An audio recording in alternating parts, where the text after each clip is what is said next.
Going on acceptance, actually, because this question is a really nice transition. Aviva Anderson of the second podcast episode kind of just asked, like, how do you think religion will shift to accommodate changing times with examples of, like, pronouns, gender equality, and science? I think we covered the science portion, but it'd be wonderful if we could cover the other two.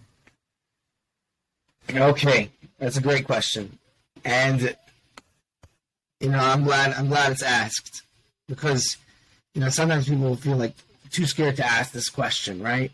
Let's not mix Torah into everything going on into the world today, but it's important because I think that the Torah does tackle these things, and I want to point out one thing, and it's important to remember, and that is the Torah doesn't change; it never has.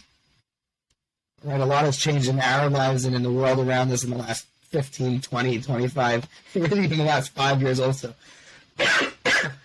The Torah has been around for 3,334 years. It's never changed. But answers are found in the Torah. You meet many rabbis, and it's beautiful. You'll hear them talk about the Torah portion from something that happened over 4,000 years ago, and they're connecting it to what's going on in the news today. And I think that's beautiful because the Torah didn't change, but the world around us changes, and we're able to find guidance in the Torah. And, really in all areas. So it's a powerful thing to remember that, A, the Torah won't change, and B, that you have the answers in the Torah.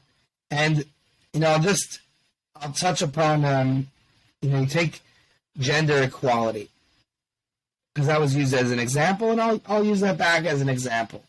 You look inside the Torah, and you see some of the most beautiful, you look at Judaism, and you see a religion that is really way ahead of the times with understanding the importance of every single individual, every person. I mean, you look at women role models and leaders from over 3,000 years ago, and you see the way that the matriarchs are quoted in the Torah. This was what you think any other culture 1,000 years ago would do such a thing? Talk about the woman running everything, or the leaders, or the stories around the Jewish woman. But Judaism is all about Jewish women.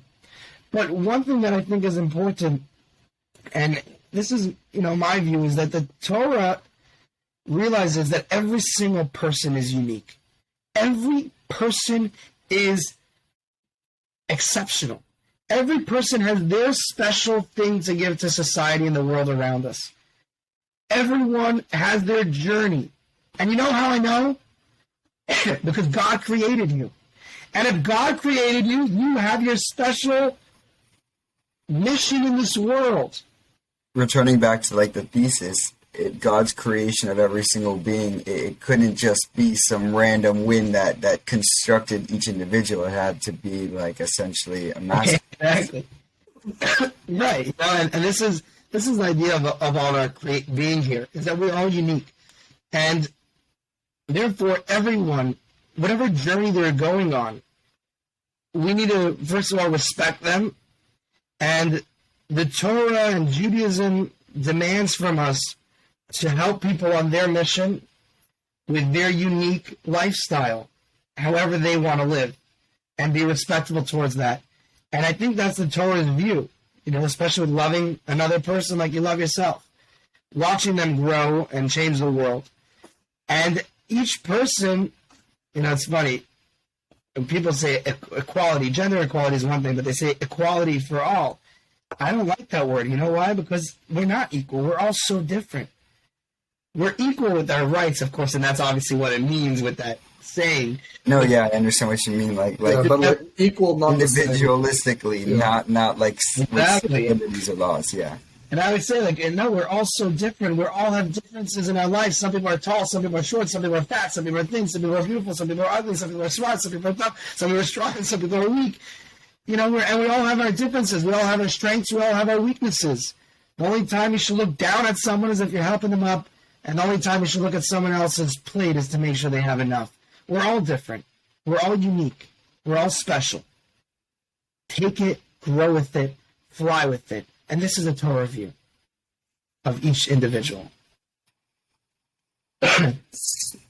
Beautiful Yeah. words of advice. Just if you can take these and incorporate them into your life or into society as a whole, I think we can see a lot of positive changes.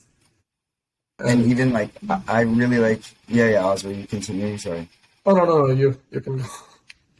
Like I think what you say is like really, really important also for not only like listeners, but for those who guide, because I know like I haven't always like had someone like you who just accepts like everyone for who they are and is maybe a little stricter with laws, maybe even if the Torah says so, like just personal biases may come into play that you can use like certain scripture to support. But overall, like I think it's really important as someone who guides someone through religion, or if you're offering advice, to have that holistic viewpoint.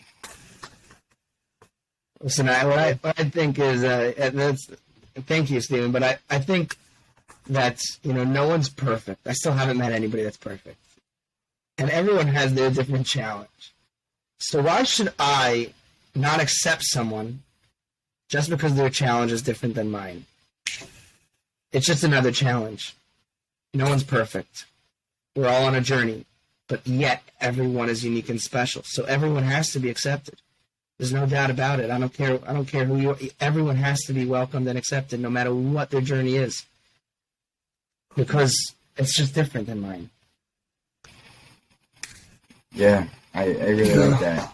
And I think that's a viewpoint we should all have when dealing with other people's viewpoints as well, because everyone is different. Everyone starts with different experiences that shape their viewpoints, and basically different wind patterns spread the ink in different ways on the paper.